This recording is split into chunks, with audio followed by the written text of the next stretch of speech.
Welcome into episode 110 of the Godly Young Men podcast.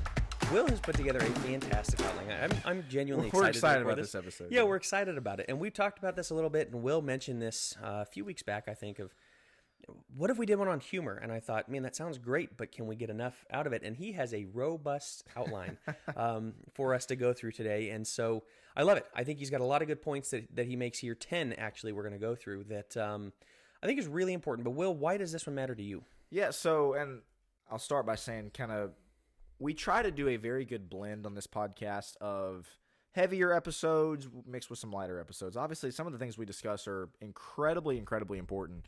What we talked about last week, how to stand up how to stand up to your wife and when to stand up to your wife. It's a pretty intense topic. Like, that is not light whatsoever, but it's important. And we really feel like you as godly young men, those are things that you need to know, you need to at least be aware of. And we don't shy away from those. But at the same time, we also don't shy away from episodes like this that are, we do believe important. We firmly believe everything we're about to say. But let's be honest, maybe not quite as important. So, you get the nice blend here on the Godly Young Men podcast of both of those type episodes. But it's important, Joe, I think, for several reasons. One, God gave us the gift of humor. Yeah, He did. I mean, I think we don't think about that sometimes. The gift of laughter, the gift of, humor itself, the gift of joking, the gift of we've all had those moments where we legitimately just can't stop laughing because something's so funny. That's a blessing of, could you imagine how colorless life would be if humor did not exist? I work with some guys who, shout out Seth and Ian, just two of the funniest guys that I've ever met in my entire life. Like, we have such a great time, working, and there's, a lot of intense things, but they just do such a good job of making people laugh. And again, I just think about how colorless life would be without humor. What thoughts do you have to kind of introduce No, us I here? love that. I love that. That's what I was thinking is there's a place for this in life, and it is a blessing from God. I think that is the importance of, and why this matters for us is godly young men ought to have a sense of humor. We're stoic all the time. That's kind of the thing online is the stoicism, right? Or the asceticism, like, we don't have fun in life. We don't do anything in life. We just do hard things. The David Goggins, like, get over yourself, man. Laugh a little. Have a good time in life. It doesn't mean that we're Mr. Jokester. We're going to get into that and what that looks like. But not that we're laughing at everything at inopportune times and such. It's more of just appreciating, as you said, the color of life and realizing there's a lot of naturally funny things in life. And there's a lot of things that, if you're paying attention to your life, it's good to make, to have some humor in that and to make it funny, because that gets us through some really tough times, but it also helps, it brings us together. It helps us to enjoy the good times. It's a big part of relationships too. Joe and I's relationship is built on some serious humor over the 15 years that we've known each other. We've had some awesome moments together, but again, friendships, even with your spouses, we'll get to later. But Joe, so one thing I wanted to say to start, we don't have to spend a ton of time here, but there is humor in the Bible too. Like, this is not something that, you don't see in the Bible. I've got on here Ecclesiastes chapter 3, verse 4, which talks about there's a time to mourn and there's a time to laugh, acknowledging that. I put Balaam and Barak on here that, Barak which, you have to read the humor into it kind of, but Balak calls Balaam to come prophesy against the Israelites, and he just prophesies for the Israelites every time. And like, there's humor as you read that, like, I don't know, it's just kind of a goofy thing. What are some of the other ones we've got on here? Yeah, God used sarcasm toward Job. You see that sarcastic, like, where were you? Or, oh, I guess you know this, right? I actually read this 2 days ago in my Bible reading. It's some piercing sarcasm. He's got some zingers in there, God, with Job. And could you imagine being Job just sitting there like, I'm getting dunked on by the Almighty? That is pretty rough. You also have your, Paul using sarcasm. There are some naturally funny things that really shouldn't be funny, but I think of the sons of Jacob going and having... who is it where they Dinah? Yeah, where they get them to circumcise themselves, and then like 2 days later, while they're all in pain. I'm sorry, that's a horrible story. It's terrible, but they go and kill them while they're all in pain. Like, there is a level of humor in that. There's a level of humor in some of those things, or just the way that life works out. And you could.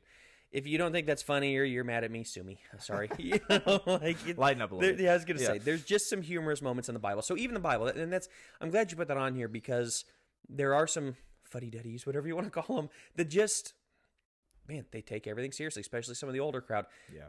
God uses humor. It's a blessing, as you said. The Bible's using it. But, Will, I want you to get us into, you got 10 things on here, 10 things on this outline that I think are really important to know. Maybe some parameters, guidelines. I don't know if you want to just call these general principles regarding. These are things we both believe very Correct. strongly Correct. about humor. Some things regarding humor. So get us into this with number one. Yeah, the first one is know the right and wrong times to try to be funny. This is something huge. I mean, it's kind of one of the more important ones to start out. Like, you know the people who are not funny sometimes based on when they try to be funny. Like, it's just bad timing, an important moment, maybe a serious conversation, and go to drop a joke, like really, really bad timing. Obviously, there's kind of the trope of like the joke at a funeral. Hopefully, you don't ever do anything like that, but like situations like that where it's like, this is very serious. This is where like, I don't know why I thought of this, but like you go to the tomb of the unknown soldier in Arlington Cemetery. Yep. It's supposed to be this very, very somber, like you're not supposed to say anything, and somebody's dropping a joke, like just really, really ill-timed. And so I think knowing the right time and the wrong time is really important. My dad and brother were hunting with some friends, and one of my brother's friends growing up. Good guy. I mean, really good guy. I don't even know if he watched this podcast, but I remember hearing the story. They're up in the mountains. They're hunting. It's muzzleloading season in September, so 9/11 happens. And he decides that's the time to make a joke. Did you hear they hit the White House as well? Joking, quote unquote, and my dad flipped. Oh, I bet. What? He's like, oh, no, I'm just kidding. You don't kid about those things. My dad flipped went, again. Oh, yeah. My dad went off on him. Like, there are certain things you joke about and you don't joke about. And look, he was a 13, 14-year-old kid, thought he was making a joke. Time and place. I think you cover that perfectly. Like, making the jokes at the funerals, making the jokes at in a workplace meeting where it's just really inappropriate timing. You need to understand where you are in life as a godly man. I love that you brought in Tomb of the Unknown Soldier, because it's those type of things that maybe you're not used to doing that. You're not going to go to the Tomb of the Unknown Soldier every day, most likely, right? The work meetings, maybe things like that, so you're working in some humor. There are certain places in life where you just go, I just need to be quiet for a second. Not right now. One thing I've learned, and then Joe, if you want to get us in the second one. Yeah, go for it. One thing I just kind of do, and I'm not trying to say that I do what's best, but it served me well, and that is, as my brain is, let's say it's a work meeting, conversation, whatever, and my brain brings a joke to my head that I could say, I will weigh it mentally, and if I'm like, close call, I just don't. Yeah. It's better to not. Just better safe than sorry. It's not worth the potential laughs you might get, for the risk of the embarrassment of it, the joke not landing or it being bad timing or whatever. So that'd be one thing I would say. Like, if you're kind of on the fence about it, just don't say it. And I think this wraps in actually with number two. Number two is know the right people to be funny around, because you make a great point in that of like, why do you need the humor? There's certain people where it's just, man, this is what we do. We have a good time. We joke. You and I joke quite a bit. You got to know the right people to be funny around. You got to know the right situations. But if you're always forcing the humor around everybody or in every situation, you need to take a step back and examine yourself. I don't want to get ahead on number three, but there is that element of like, no, read the room, know the situation. This is another read the room moment. You got to know the right people to be around. There's some people that can't take it. Some people can't take it. Yeah. Some people you're joking with, you're making sarcasm, and then you just notice like they deflate, and you go, whoa, I joke that way with my buddies like all the time. Yeah. Maybe that's not the right person. You really have to read the room and know who can take what. This sounds super mean, but I'm just going to say it too. There is a certain level of intellect to humor sometimes, and there are times when you can just be dropping great jokes and just being really funny, and it's not clicking with certain people. Yeah. Again, not trying to be insulting, but it's just going over their head, or like they don't get the joke, or the joke takes a little bit. You have to think an extra layer to get the joke, and it's just not there. That's kind of another example of just not the right person to tell the joke around. Again, these things are not like you're in sin if you do. Like, again, this is not that type of gravity of an episode. These are just general principles for know the right and wrong time, as we said to start, and then know the right people. I will say, coming into the situation with like your future in-laws, check yourself, things like that. If you're meeting, you're coming into a church and you're Mr. Jokey with the elders or some elderly person, like, again, know the right people to be funny around. Sometimes it's not going to be your mom. She's in a bad way. Sometimes it's not going to be your wife. She's not in the mood. So it's not even just the right people, though. Yeah. I think that's a massive point. It's also just the moments here. Get us to number three. Number three I'm passionate about, and I'm sure Joe is too, and that is don't try too hard. Yep. Do not try too hard. We've all met this guy. You probably could think of the guy that I'm talking about who just tries too hard to be funny, and this is just the reality of it. Because he tries too hard, he's typically not funny. Right. Again, because everybody can sniff it out. Because everybody can see, like, you're just trying to get laughs. You're just trying to. kind of like the whole throw everything at the wall and see what sticks. Like Yep. that's what these types of guys do, is they just are trying so hard to be funny, so hard to be liked. And I'm sure Joe could get into a lot of it's built-in insecurity, and they just want people to accept them. And that's a whole different side of it. But listen, if this is you, do not be the person that just tries too hard to be funny. We're gonna get into it later on, but like the guy who can just kind of naturally well-timed humor, like that's what you want to be. Not the guy that's just every 3 seconds is a joke, and some of them are kind of good, and then others are just not very funny. But man, he's just going to throw as many jokes up against the wall and see what sticks. Don't try too hard. Right. You're not the comedian. Maybe you are a comedian. I don't know. Good for you if that's the case, and you go out there. But even them, they'll hone their craft, and they'll find this doesn't work. This doesn't work. I'm not going to make this joke anymore. You see people that just they don't get the memo. Like, it's not funny anymore. Please stop. It goes back to number 1 and 2 of knowing the right people to be around, the right place, the right time, things like that. Number 4, don't put others down. I'm trying to be funny. There's a caveat to this, which is some ribbing is okay. Talk about that toward the end. There's a little bit mean-spirited. But we're talking mean-spirited. Yeah, exactly. Like, you're putting them down to lift yourself up, to make yourself seem funny, and you see this person that's just like the ultra sarcastic. They're just jerks, and they're always laughing at somebody else's expense. People don't want to be around you. Now, you may find people where they're the cool kid and they kind of do that. By and large, the cool kid in high school that did that is a loser by the time he's 25, because by the time all his cronies are gone, it's not funny to laugh at people. And in the real world, you get beat up for that. So you may be able to, maybe not in this day and age, you don't as much, but still, people don't respond very well to the person who's always putting others down just to be funny, just to get the laugh. Hopefully you can understand the difference, what we're saying. Again, like, what you can tell when somebody is genuinely just, trying to have a good time, again, kind of the ribbing thing, versus saying something that has a little bit more behind it, like trying to be mean, trying to in a subtle way be mean, like haha, it's a joke, but it's actually not, it's not a joke. And for some people, that joke might hit pretty close to home, again, especially if it's about somebody's, the way they look, their character, whatever it is, and that might hit a little too close to home. And there have been friendships ruined over stuff like that. And so we're not trying to be fuddy-duddies here and say don't ever make fun of people in a lighthearted way where they're laughing right there along with you. There are people out there who they just put others down because they think it's funny, and it's just not. And we're perfectly fine with sarcasm. All sarcasm has a sense of truth, a little bit of truth in it. Otherwise, it wouldn't be funny. On the other hand, we're talking things that are just too on the nose. Like, you're going right after the guy's weight. You're going right after the guy's intelligence. You're going right, like, you can make allusions to something like that. maybe if you know him well, if there's things like that. But this is just a rough one. Number 5 is know when to laugh at yourself. We've talked about this one before. Don't want to take this one, don't go too much on this, but don't take yourself too seriously. At the same time, don't always make yourself the butt of the joke. Don't put yourself down every single time. There needs to be, once again, know the time and the place of when to just have a good laugh at yourself. You do something dumb and everybody laughs at it, and it's like, okay, I'll laugh along. I'll own that one. Yeah, exactly. Or, like you stutter, or you say something, like you say a word wrong. It's just like, man, there's nothing I can do. I have a few of those that my family loves to bring up. I can think of one in particular. That please probably can't share right now. But yeah, like I'm really, this one Joe had, I'm really glad that he did, because you see the guys that are all fun and games, but as soon as somebody starts laughing at them, it's like, whoa, hold on. Like, you don't want to be that guy. You need to learn when to laugh at yourself when you say something dumb. And Joe adds a good qualifier as well. Like, you also don't want to be the guy who, is, again, the butt of every single joke. So let's go ahead and move on to number 6. Yeah, go for it. And I think this one is important as well. Yeah. Funny and goofy are two different things. Funny and goofy are two different things. I think it's perfectly okay for somebody to, let's say, listen to this episode and say, you know what, I would really like to be funnier than I am. I'd like to work on my humor. Like, sure, no problem. I don't think you should want to be known as goofy.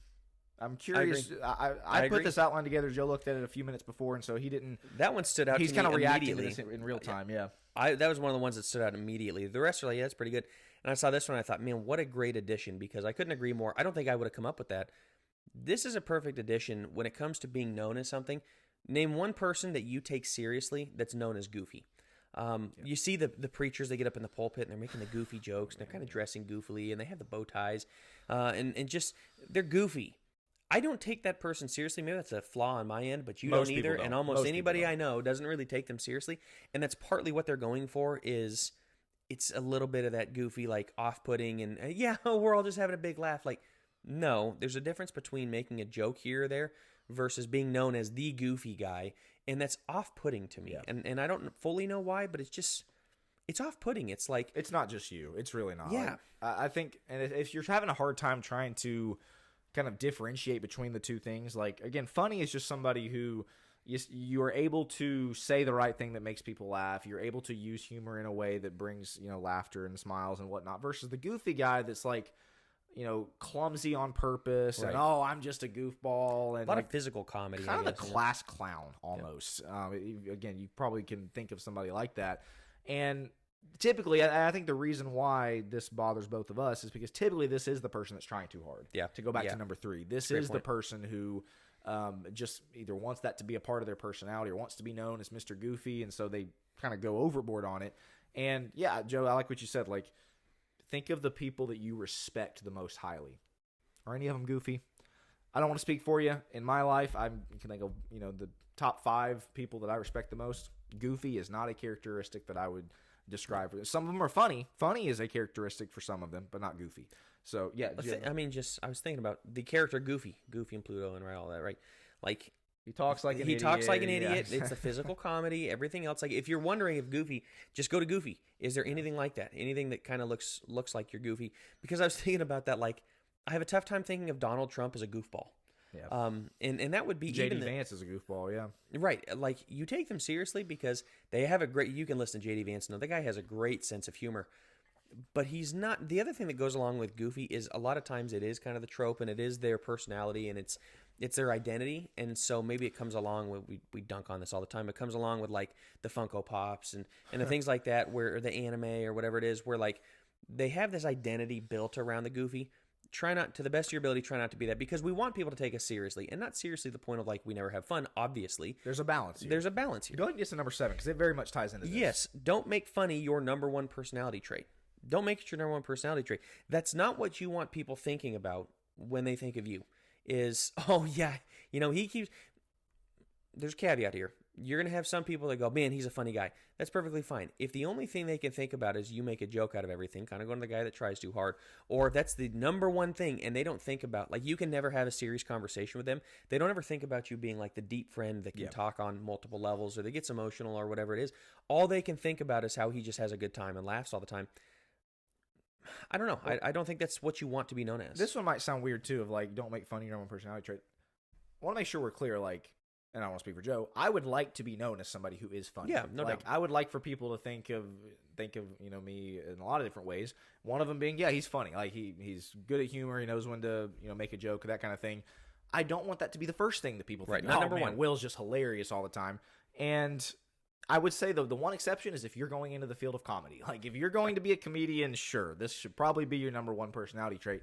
Other than that, it just, to me, I guess it ties very closely back to the last one. Like, you just don't want to be Mr. Goofball all the time, who that's what people think of. And listen, this one maybe you might disagree with and say, no, I'd like to be known as the funny guy, the guy that makes people laugh. And, I guess we would just agree, disagree. Maybe there's room for that, but I do think there are just more important traits. I guess this is the way I would describe it.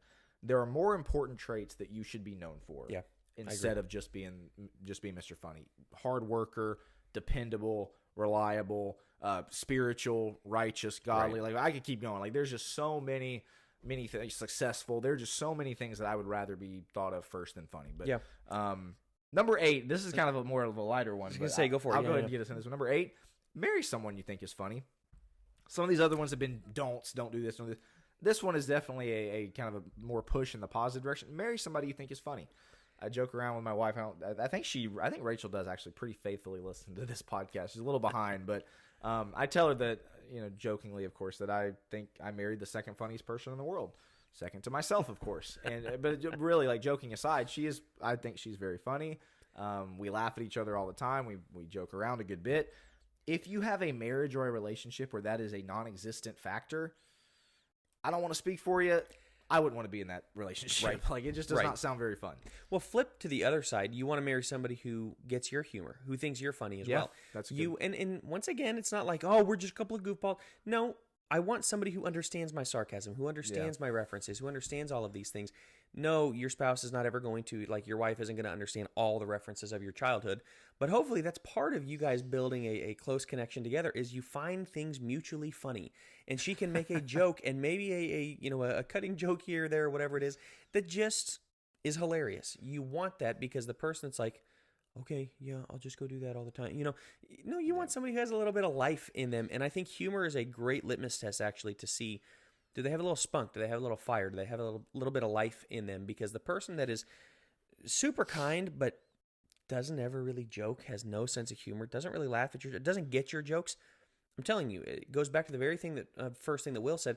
This adds a color to life. It is a blessing from God, and you want to look for somebody in your as a spouse who gets that, who gets your humor, and who you like her humor as well. What we're getting at is there is a magnetism to a good sense of humor. Yeah. Like, it's just, man, people want to be around that.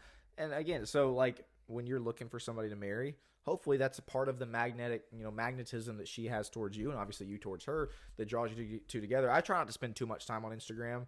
But, man, some of the funniest times me and my wife have is we'll send each other reels. And when I send her reels that I just think are hilarious, I will tell her, do not watch them until I'm with you, because I want to see her reaction to them. We just have a good time. We don't do it. My wife and I do the same thing. We lay in bed, and I'll tell you what, there's so many nights it's like, I just need to go to bed. Yeah, and she'll it's have not collected, a good habit, but, man. She'll have collected, a dozen plus 24 reels on Instagram that we'll just roll to, like, either I think this is going to be funny, we haven't watched this, or I was laughing at this earlier today, and we'll go back, and my goodness.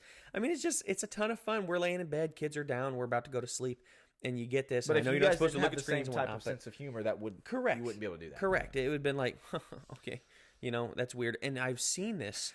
I've been around people who kind of have just an odd sense of humor off. Yeah. It's really off-putting, and you can tell based off their favorite comedians. I'm not a big Brian Regan guy. I'm going to be honest with you. I'm not a big Brian Regan guy.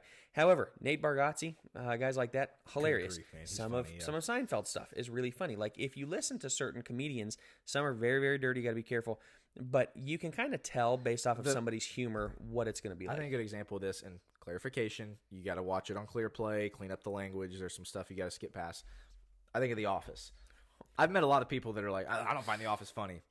Like, okay, then your sense of humor is not at the intellectual level that it needs to be. And I don't mean to be insulting, but like the people that don't like The Office are the people that like Elf type humor, like just the stupid humor, you know. So I don't know. Like, that's just kind of goes to what we're talking about here. But actually, that brings us to number 9. Oh, yeah. Which is a perfect segue because you do this one because I'll do number 10. Yeah, potty humor is not really funny. There are certain things that maybe have been considered funny potty humor, but when you watch those movies or when you're around the friend who's just always making the jokes about the burps or the farts or even immature jokes, the sexual jokes, first off, be very careful with being around somebody like that. And if you are that person, potty humor you may get the laugh once or twice, but what you become known as is kind of vulgar. You don't want that reputation either, where people are going to start having to censor you, and every time you're around the parents of your friends or whatever, they're looking down on you, kind of like Leave It to Beaver, Wally or whatever it is, like the friend who is super sweet around the parents, but he's got this horrible reputation around the kids because all he can do is make all of these terrible jokes. Potty humor. It's just not funny. It's not becoming a godly young man, so try to avoid that. I feel bad. I put this one on there because I firmly believe this one. That made Joe go over it. I think you agree with it, but like I'm just a firm, but like it's just not funny. Yeah. I'm sorry. Like Rachel, even like when we got together, she caught on to that very quickly. Like when other people would like joke like that, and I just wouldn't laugh because like I'm sorry, I'm not gonna laugh at that. Yeah. She caught on to it. She's like, you really don't ever joke about that stuff. I'm like, no, because I think it's immature. I think it's not funny, and I would just much rather, not to be arrogant, have a more intellectual sense of humor than that. And so, yeah, I'm a believer in that one. The 10th one, I might not listen. I bet some of our Discord listeners will disagree. You might disagree. I don't know. I put on here, I don't think dad jokes are very funny. I will see 40, 50-year-old guys on Facebook post something, like a dad joke or a meme or something, and I just don't find it very funny. Like, I can't even think of an example, but like the puns sometimes, and puns can be fun, I guess, sometimes. But for the most part, like, oh, that's a dad joke. Like, I just don't find it very funny. And these last two are not near as serious as some of these other ones. A small chuckle at best, maybe. Yeah, like, okay, I see what you did there type of thing. Like, yeah, exactly. There's been a few that I thought were genuinely funny, but I've seen lots and lots and lots and lots. And you'll usually see the guy, this sounds bad, but like the 50-year-old guys on Facebook that just think it's the funniest thing in the world. Wearing their New Balance shoes. It's not and funny, yeah, guys. Their Reebok. I guess that's why they call them dad jokes, though. Yeah, so exactly. It is what it is. It works, I suppose. Joe, if you want, I want to recap our list real fast. What we're going to close with is kind of what makes for good humor. But what we have for humor, again, these kind of 10 things. Know the right and wrong times to try to be funny. Know the right people to be funny around. Don't try too hard. Don't put others down to try to be funny. Know when to laugh at yourself. Funny and goofy are two different things. Don't make fun of your number one personality trait. Marry someone you think is funny. Potty humor is not funny, and dad jokes are not funny. Again, you can disagree about number 10 if you want. I would like to hear what everybody thinks, but that I will stand firm on that ground that it's just not that funny.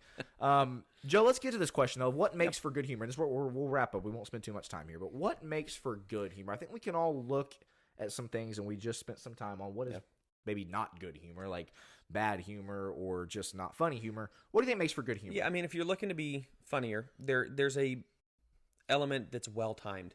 Like, good humor is just well timed. Yep. It's not 2 seconds late. It's not cutting across somebody to make the joke. It's just right in time. You hear that phrase, comedic timing. Like, yes, exactly. It is a thing. It is a thing, and certain people are just really good at the comedic timing. Like I'm a sucker for biographies. I'm reading through Robin Williams' biography, which I think is really interesting.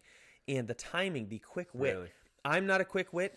Interestingly, depending if I'm more comfortable around you, I'm probably quicker. I really try not to be super cutting with other people, and sometimes I can be. And if I'm comfortable around the person, quick wit usually goes along with it. Your brother's really good at it. My brother is way too fast and have a tough time keeping up on some of those. So there's the quick wit, but even if that's not the case, just well-timed is a big part of humor. I'm actually going to bring in another one that you have, which is just natural. The well-timed ought to feel natural, and I love that you put natural on here. Like, good humor should be it should flow naturally rather than something that's very forced. You're just trying to get the joke in there, and you kind of come back around. My wife was telling me about somebody recently that made a joke, and it didn't really get a laugh, and then they came back around 3 times. Said it again. Came back around. Like, what? If it wasn't funny the first time, it's certainly not funny the third time. Give it up. So, no, I mean, it's got to flow naturally. Yeah. So the next one, I'm gonna go to number. We're just gonna go out of order here. I'll let you do the second one here. I put on here not out of style, and by that I mean, and I was trying to think of some examples, and I probably should have prepared better. I can't really do it on the fly, but there are things that were funny maybe on social media or was part of the lingo 4 or 5 years ago that if you tried to do that now, as some people do, it's like, it doesn't land as much. Yeah.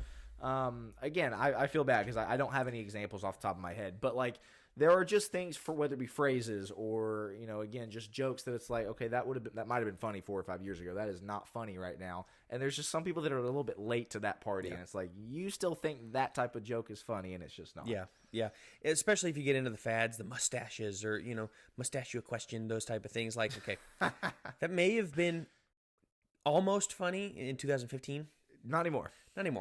Decades has passed. But the next one goes with that, which is being well informed.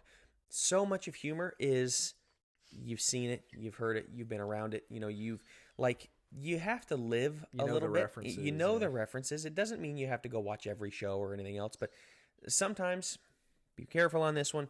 One of the things you can do is watch compilations of some show, whatever it may be. If everybody's talking about it and you go and you pick up some of the key ones, even if that's the case, you're not going to watch 9 seasons of something. I get that. Maybe you don't have ClearPlay. Be selective. Be very careful on some of the things that you're watching. So I'm just going to put that PSA out there. Of course. On the other hand, so much of humor is being well informed. It is like our humor with Will and I, like our humor together and with my brother. So much of it is about culturally relevant things that if one of the 3 of us was kind of clueless about, correct, it would not land. And you guys have had this because you and Jack will say something that is hilarious online or going on online, and I'm completely oblivious because I'm not on social media all that much, and I missed it. And so I decided, man, I got to get back on Twitter. I got to start paying attention to these things. Got to be well informed. Yeah. I got to be well informed, and it actually does kind of help. You don't want to be again, I'm not talking about doom scrolling and everything.